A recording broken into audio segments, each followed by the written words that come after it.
आंसू नहीं, मेहनत का फल पाओ। गांव के एक छोटे से घर में वीरेंद्र नाम का युवक रहता था। उसके पिता एक किसान थे और मां घर संभालती थी। घर की आर्थिक स्थिति अच्छी नहीं थी। कभी फसल खराब हो जाती तो कभी साहूकार कर्ज चुकाने के लिए दरवाजे पर खड़ा रहता। वीरेंद्र ने बचपन से ही गरीबी को करीब से देखा था। स्कूल की किताबें फटी होती, कपड़े पुराने होते और कई बार तो उसे नंगे पैर ही स्कूल जाना पड़ता। वह देखता कि कैसे उसके पिता दिन रात मेहनत करते, फिर भी 2 वक्त की रोटी के लिए संघर्ष करते रहते। एक दिन वीरेंद्र ने अपने पिता से पूछा, पिताजी, हम इतनी मेहनत करते हैं, फिर भी गरीब क्यों हैं?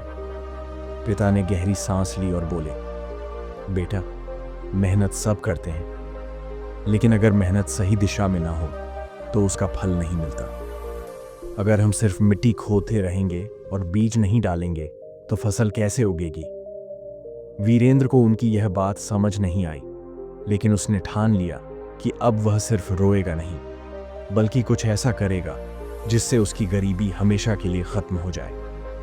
वीरेंद्र जानता था कि खेती से कुछ खास बचत नहीं हो पाती।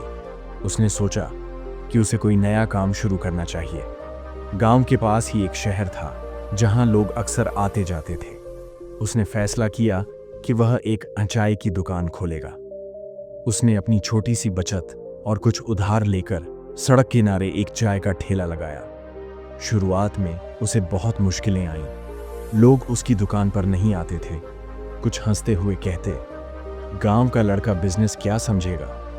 1 महीने बाद उसकी सारी पूंजी खत्म होने लगी। उसे समझ नहीं आ रहा था कि अब क्या करे। एक रात वह अपनी दुकान के बाहर बैठा था। उसकी आंखों में आंसू थे। तभी उसके पिता आए और बोले, अगर इतनी जल्दी हार मान लोगे तो मेहनत का फल कैसे मिलेगा? वीरेंद्र ने निराश होकर कहा, लेकिन ग्राहक ही नहीं आ रहे, मैं क्या करूं? पिता ने मुस्कुराते हुए कहा, हर समस्या का हल होता है। सोचो, ऐसा क्या कर सकते हो जिससे लोग तुम्हारी दुकान पर आए? वीरेंद्र सोच में पड़ गया। अगले दिन उसने अपनी दुकान के बाहर एक बोर्ड लगाया, हर चाय के साथ एक प्रेरणादायक कहानी मुफ्त। अब जब भी कोई ग्राहक आता, वीरेंद्र चाय के साथ उसे एक छोटी सी प्रेरणादायक कहानी सुनाता। कभी किसी महान व्यक्ति की तो कभी किसी किसान की जो संघर्ष करके सफल हुआ। धीरे धीरे उसकी दुकान मशहूर होने लगी। लोग सिर्फ चाय पीने ही नहीं बल्कि उसकी कहानियां सुनने भी आने लगे। जल्द ही वीरेंद्र की दुकान पर रोज भीड़ लगने लगी। उसकी चाय भी अच्छी थी, इसलिए लोग बार बार आने लगे। कुछ ही महीनों में उसकी कमाई बढ़ गई और उसने अपनी दुकान को और बड़ा बना लिया।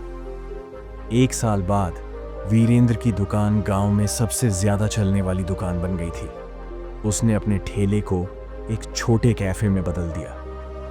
अब गांव के ही नहीं बल्कि शहर के लोग भी उसकी दुकान पर आने लगे।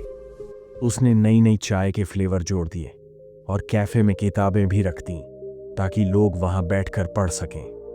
कुछ ही वर्षों में वीरेंद्र का छोटा सा कैफे एक बड़ी चाय की चेन बन गया। उसने आसपास के कई शहरों में अपनी दुकानें खोल ली। अब वही लोग जो कभी उसकी हंसी उड़ाते थे उसकी तारीफ कर रहे थे। एक दिन एक पत्रकार वीरेंद्र का इंटरव्यू लेने आया। उसने पूछा, आपने इतना बड़ा बिजनेस कैसे खड़ा किया? आपकी सफलता का राज क्या है?